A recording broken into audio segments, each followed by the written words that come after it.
ጎጃሜ ስለ ራሱ በስነ ቃል በዜማ በቅኔ በግጥም የሚያወጋ ጠቢብ ሕዝብ ነው። ጎጃሜ ስለ ራሱ መናገር ሲጀምር ከጎበዞች ሀገረ ጎጃም ተወልጄ በነጋ በጠባ ይከበባል ደጄ በሚል የትውልድ ስፍራውን በመጥቀስ ነው። በዚህ ሁለት መስመር ግጥም ውስጥ ጎጃሜ ወንድነቱ ከጥንትም እንደሆነ በግልጽ ይናገራል። በዚህ ግጥም ውስጥም ጎጃሜ በነጋ በጠባ ይከበብ እንደነበርም በግልጽ የተቀመጠ ሲሆን ከባቢዎቹ ደጁ ድረስ ሂደው እንደሚከቡት ሳይነካቸው እንደሚነኩትም ይናገራል። የሚያስከብበው ወንድነቱ ጉብዝናው እንጂ ሌላ እንዳልሆነም ከጎበዞቹ ሀገር ጎጃም ተወልጄ በሚል የከበባውን ምክንያትም በግልጽ አስቀምጧል። ይህ ግጥም ዛሬም ድረስ ነፍስ አለው። ጎጃሜ ችግር ሲገጥመው አንዲት ተማጽኖን ያሰማል። ተማጽኗ ዛሬ ድረስም ነፍስ ያላት ተማጽኖ ናት። ይቺው ተማጽኖም አባይ ጉደል ጉደል ቀጭን መንገድ አውጣ የከፋው ወንድ ልጅ ተሻግሮ እንዲመጣ የምትል ተማጽኖ ነች። ጎጃም የከፋ ሲደርስበት ከሰው ይልቅ የቀረበውን የአባይን ወንዝ ይማጸናል።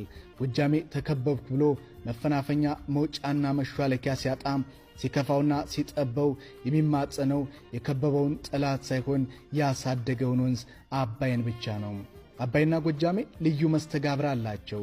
አባይ ወንዝ የበላይ ዘለቀ መፎከሪያ ነው። አባይም ጎጃሜን ሲቀና ይፈውሰዋል፣ ሲከፋ ደግሞ ይበለዋል። አባይ ተጠምቆ ጥበብ ያልሰረጸበት፣ አባይ ሞልቶ የበግ ግልገል ያልበላበት እረኛ ጎጃም ምድር ላይ አይገኝም ቢባል ማጋነን አይሆንም። ለዚህም ይመስላል ከፍተኛ ችግር ሲገጥመው ለችግሩ እጁን ከመስጠት ይልቅ የአባይን ወንዝ የሚማጸን። በእርግጥ አባይንም ቢሆን ብዙም አይለማመጠውም። ትንሽዬ ቀጭን መንገድ ብቻ ነው የሚጠይቀው። አባይም ቢሆን ጎጃሜን ያውቀዋል። ጠይቆት እምቢ አሻፍረኛ አይለውም። ለከፋው ጎጃሜ ቀጭን መንገድ ብቻ ሳይሆን ለጠየቀው 5 ዓመትም የሚታመን ውሃ ነው። ጣና ገዳማት ውስጥ በነበረን አጭርና ፍሬያማ ቆይታ አንድ አካላዊ ዓይናቸው የተሰወረ መነኩሴ ይኸውን የባላገር ግጥም ጥልቅ ትርጉም ሰጥተውም ተንትነው አውግተውናል።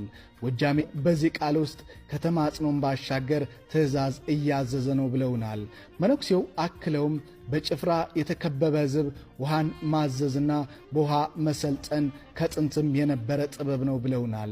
ነቢዩ ሙሴ እስራኤላውያንን ከግብፅ ባርነት ሲያላቅቃቸው ቀይ ባህርን አዟል። የሙሴ በትር ከግብፅ ጭፍራ ይልቅ በቀይ ባህር ላይ የሰለጠነች ነበረች በማለትም የእስራኤላውያንን ታሪክ አውስተውም አጫውተውናል። መነኩሴው አክለውም ጎጃሜ ከጥንትም ጠቢብ ነው።